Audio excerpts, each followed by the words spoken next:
श्रद्धेय बापू, सादर प्रणाम।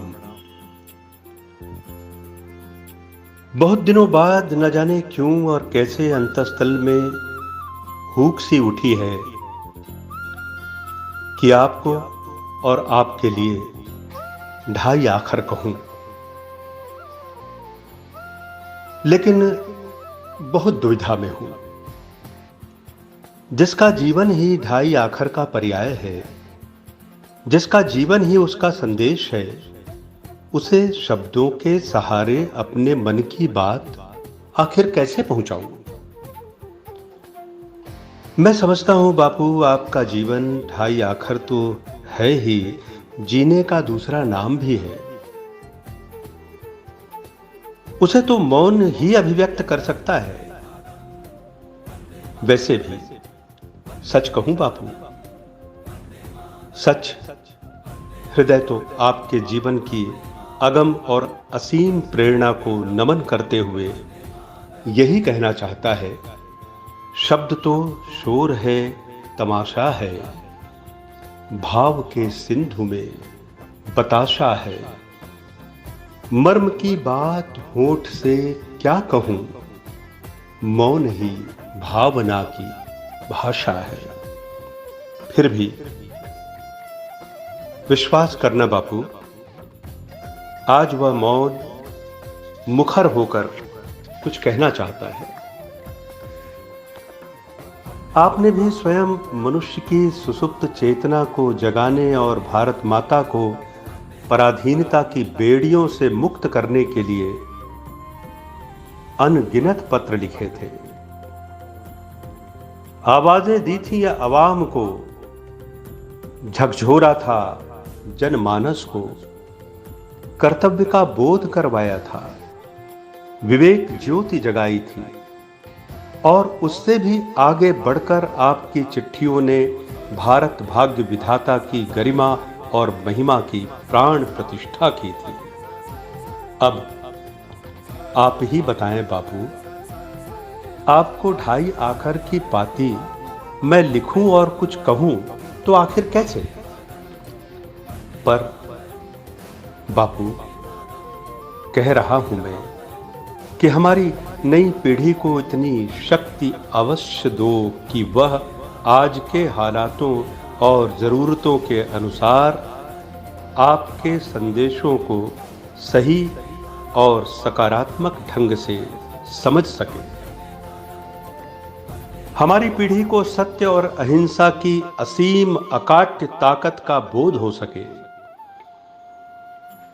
दुनिया बारूद के ढेर पर बैठी है बापू, ये चेतावनी आपने दी। उसे विश्व शांति के आपके अडिग विश्वास पर पूर्ण निर्भर रहने और निर्भय होकर शेष संसार को अभय की उपहार संवेदना की अनुभूति हो सके, ऐसा वातावरण हमारी नई पीढ़ी को देना। वह समझ सके कि वास्तव में आपके विचार आज भी वैसे ही हैं जैसे आपके जीवन काल में थे। बापू, आप सुन रहे हैं ना? सुन रहे हैं मेरी आवाज? ये शब्द नहीं, भीतर की पुकार है। और वेदना भी कि ऐसे माहौल में आपकी याद आती है बार बार, जब या तो सीमा पर तनाव बढ़ता है या भीतर असीम तनाव पैदा हो जाता है। तनाव का सीमा पार होना आज के जीवन की विकट समस्या है और उसकी पहचान भी। जब पूरी दुनिया आपके जन्मदिन को अहिंसा दिवस के रूप में मनाती है, तो फिर यह हिंसा का वातावरण सब तरफ आखिर क्यों देखा जाता है? यह देखकर बहुत दुख होता है बापू, और अनजानी सी एक दहशत भी घेर लेती है कि आपकी यादों को केवल चंद मिनटों घंटों के उत्सव में बदलकर लोग आपके संदेश को अक्सर भूल जाया करते हैं। बापू, आओ ना, और कुछ आप ही कर दिखाओ। आप ही दिखाओ कोई नया मार्ग, और हो सके तो दिग्दर्शन भी करो कि लोग समझ सके कि अपना जीवन संदेश स्वयं आखिर कैसे बन जाता है। बापू, आपका जीवन आचरण को समर्पित था। आप पांव दुखाकर चलते रहे, पांव पुजाना आपको स्वीकार नहीं था।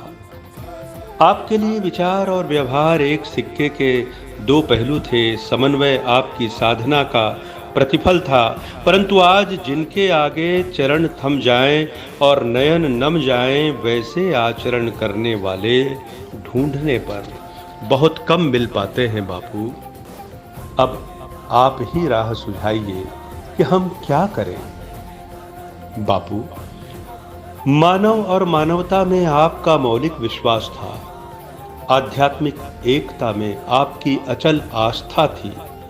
आत्मनिरीक्षण और आत्म परिष्कार आपके सर्वाधिक शक्तिशाली उपकरण थे। आप मनुष्य होने का अर्थ ही नैतिक होना बताते रहे, पर आज सारी नैतिकता कटघरे में है। समझौता परस्त, भोगवादी, सुविधा भोगी जिंदगी को सत्य के प्रति प्रयोग की एक नई प्रेरणा की नितांत आवश्यकता है। बापू, आप प्रेरित करते हैं हमें कि दिग्भ्रमित मानवता को आज भी आपसे ही सही दिशा मिल सकती है। आपने देश की स्वतंत्रता और जनमानस के जागरण के लिए राष्ट्रीय भावनाओं का प्रसार किया। आपने निष्काम कर्म की प्रेरणा दी। सहनशीलता के साथ सत्याग्रह और सत्य के साथ अपरिग्रह का संदेश भी दिया। बापू, आज भी इन विचारों और मूल्यों की आवश्यकता आन पड़ी है। हमें शक्ति देना कि आपके विश्वास पर हमारा विश्वास अटल रहे। सत्य और अच्छाई की खोज में हम सदैव संलग्न रहें। आपकी महानता आपके पवित्र जीवन आचरण में है। इसीलिए आप जनात्मा के अदृश्य साम्राज्य के स्वामी हैं, राष्ट्रपिता हैं, आज भी हैं। आपकी महानता विध्वंसात्मक शक्तियों के उभार के समय आत्मा की रचनात्मक शक्ति और उसे जीवन देने वाले गुणों में निहित थी। बापू, आज भी संघर्ष, विसंवाद और विध्वंस की आशंकाओं के बीच आपके संदेशों से अधिक आपका जीवन प्रेरित करता है मुझे। आप सुन रहे हैं ना बापू? हाँ, यह भी सच है कि दुनिया ने अपने अपने ढंग से आपको लिया है, समझा है। किसी ने एक कमजोर व्यक्ति के रूप में जो विश्व में एक विशाल मूर्ति की तरह भ्रमण करता है। किसी ने सामाजिक न्याय और मानव अधिकारों के अधिक हिमायती के रूप में, या फिर किसी ने अर्धनग्न संत के रूप में जो गरीब और वंचित जन के साथ एकात्म होकर चुपचाप चरखे पर बैठ पीड़ित मानवता की मुक्ति के मार्ग की तलाश में है। बहुत से लोगों ने आपको समझने में बेशुमार गलतियां भी की हैं बापू, लेकिन आज के हालात में कि आपकी जरूरत फिर से महसूस की जा रही है। आप 20वीं सदी में तो खरे थे ही, आज भी हमारे उतने ही हैं। हम सबके लिए खरे और बहुत जरूरी हैं। 20वीं सदी ने आपको भविष्य के मसीहा के रूप में देखा था। हम आपको आज के भी और आने वाले भविष्य के भी प्रकाश स्तंभ के रूप में मानते हैं बापू। आपने दिखाया और प्रमाणित किया कि मानव की अंतरात्मा सबसे शक्तिशाली हथियारों से भी ज्यादा ताकतवर है। आपने ऊंचे साक्ष्य के साथ सच्चे साधन की सीख दी। संसार को एक महान अहिंसक क्रांतिकारी की सौगात भी दी। उपदेश के स्थान पर उदाहरण बनने की सीख देने वाले श्रद्धेय बापू, आप मुझे सदैव प्रेरित करते हैं और मैं हमेशा आपको याद करता हूं और करता रहूंगा। आज बस इतना ही। सुनी हो मेरी आवाज, टीस और पुकार, तो आना बापू और एक बार फिर पूरी दुनिया को सत्य और अहिंसा की अनोखी ताकत का परिचय नए सिरे से देना।